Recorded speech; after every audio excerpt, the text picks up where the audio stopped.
Hey everyone, today we have the 400X shock installation video. We are currently using our aftermarket shock in a demonstration, but the OEM shock removal will be exactly the same. So the first thing we're going to start with is just removing the seat assembly on the 400X. This is just removing the rear panel and then the Allen keys. On the Speed, you are just going to remove the whole seat assembly with the key.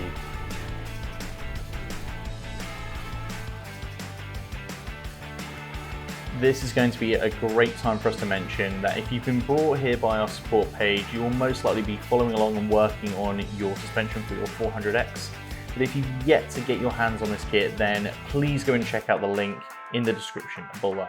That'll take you straight to the Triumph page on the Rally Raid Products website, and you can see all the parts that we're doing for the Scrambler 400X.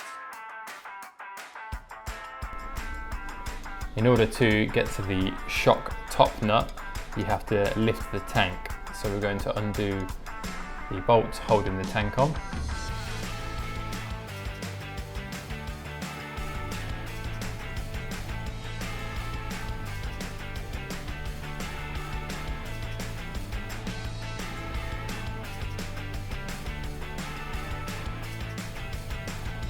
So now we're going to remove the side panel bolt, which is hidden just down the side of the tank.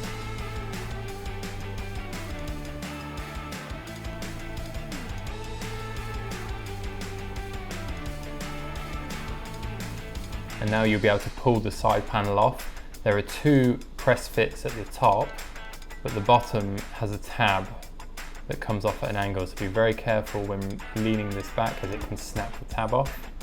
As you can see, this piece at the bottom, if you just pull it all the way back, it will probably snap it.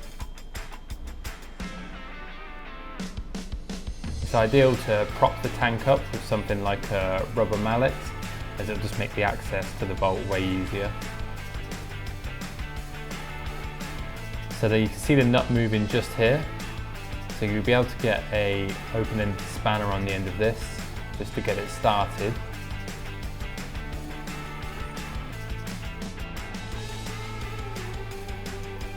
Then halfway through, we're going to change to the close-ended, just to help us retract the nut, as it will try and just fall down into the inside of the frame.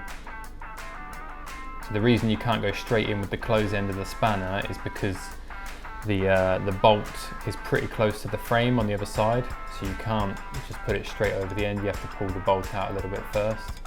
So here I'm just moving on to the open-ended, getting that hooked over. So now you can lean the close-ended part of the spanner over to kind of cradle the flange nut so it stays in the end of the spanner, and then you can slowly retract it out. We will be replacing this with our own nut, so you don't need to keep hold of it, but keep hold of the bolt. So we're now just undoing the bolt at the bottom. This is simple.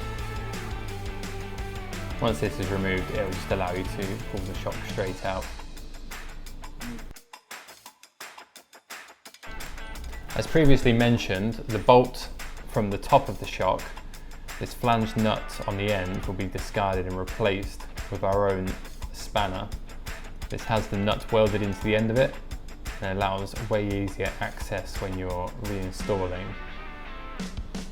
Now that we've removed our OEM shock, we can put our Rally Raid shock in. We want the adjusters to be at the bottom of the bike, so they're accessible once the shock is installed.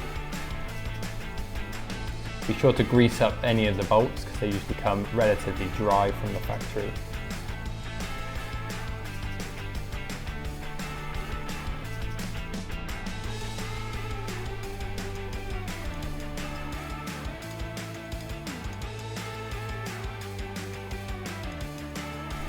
So again, get some grease on that top bolt, and we'll now assemble the shock at the other side.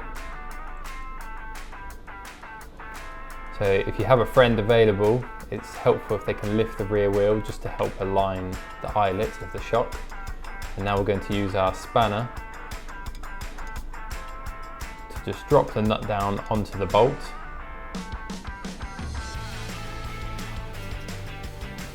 The long arm of the spanner will now lock against the frame, so there is no need to hold it.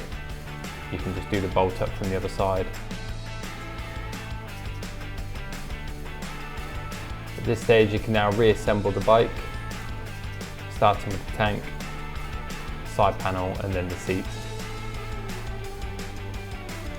So you can spray some silicone spray onto the rubber buffer, and that just helps the tab slide back over easily.